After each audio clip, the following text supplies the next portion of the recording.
Hello बच्चों, let's read the question. Question है a colloid always, options है contains two phases, is a true solution, contains three phases, contains only water soluble particles.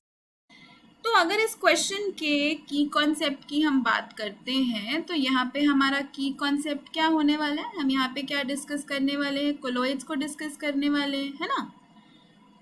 तो देखो colloids क्या होते हैं, heterogeneous होते हैं। हेट्रोजिनस मिक्सचर्स में आते हैं कोलॉइड्स।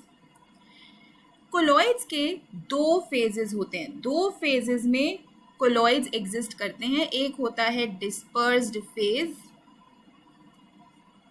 एक होता है डिस्पर्स्ड फेज और दूसरा होता है डिस्पर्जन मीडियम।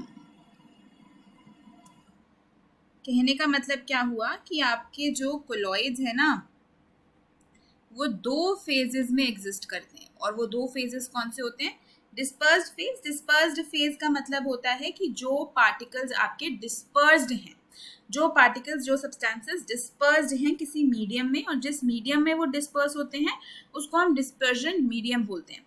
जैसे कि अगर मान लो कि सॉलिड को मैंने सॉलिड में ही डाल दिया, मतलब मेरा डिस्पर्स्ड फेज अगर डीपी से रिप्रेजेंट करें और डिस्पर्जन मीडियम को अगर डीएम से रिप्रेजेंट करें, तो अगर मेरा डिस्पर्स्ड फेज और डिस्पर्जन मीडियम दोनों ही सॉलिड होते हैं तो मेरा जो कोलॉइडल सिस्टम बनता है उसका नाम होता है सॉलिड सोल। जैसे जेमस्टोन इसका एक एग्जाम्पल हो जाता है। ऐसी एक और एग्जाम्पल देख लो, जैसे लिक्विड को मैं लिक्विड में ही डाल दूँ तो अगर मेरा डिस्पर्स फेज भी लिक्विड हो, मतलब किसी एक टाइप के लिक्विड को किसी दूसरे टाइप के लिक्विड में मैं अगर डिस्पर्स कर रही हूँ तो ये इमल्शन की फॉर्मेशन करता है। तो जो कोलॉइडल सिस्टम बनता है वो इमल्शन होता है। जैसे मिल्क, मिल्क भी एक इमल्शन ही होती है जिसमें fats are dissolved in water, तो वो मिल्क बनता है। तो दो ही फेजेस में कोलॉइड एग्जिस्ट करता है। तो colloid always contains two phases, three phases उसमें नहीं होते। ट्रू सोल्यूशन ये नहीं हो सकता क्योंकि ट्रू सोल्यूशन तो होमोजेनस होता है। Contains only water soluble particles, बिल्कुल नहीं, कोई भी पार्टिकल हो सकता है, कोई भी आपका डिस्पर्जन मीडियम यहाँ पे हो सकता है, सॉलिड, लिक्विड या गैस।